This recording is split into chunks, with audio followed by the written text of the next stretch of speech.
శివపురాణంలోని విశ్వేశ్వర సంహిత ప్రకారం శివలింగాలు 3 రకాలు. వీటిని ఎత్తు ఆధారంగా విభజించారు. శివలింగం పరిమాణాన్ని బట్టి ఉత్తమం, మధ్యమం, అధమం అని విభజించారు. వీటిలో ఉత్తమ లింగం కింద బలిపీఠం ఉంటుంది. బలిపీఠం నుండి 4 వేళ్ల కన్నా తక్కువ దూరంలో ఉండేది మధ్యస్థ శివలింగం. అంతకన్నా చిన్నగా ఉండేది అధమ శివలింగం. అండాకారంలో ఉండే శివలింగం, పాదరసంతో చేసిన శివలింగం ఇవో 2 రకాలు. ఇంకా ఇవి కాకుండా మరో 6 రకాలున్నాయి. దేవలింగాలు.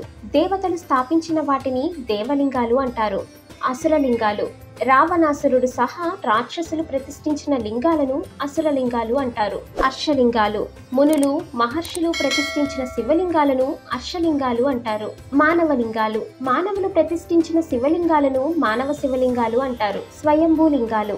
ఎవరూ ప్రతిష్ఠించకుండా స్వయంగా శివయ్య వెలిస్తే వాటిని స్వయంభూ శివలింగాలు అంటారు. ఇక ఈ వీడియో మీకు నచ్చినట్లయితే లైక్ చేయండి, షేర్ చేయండి.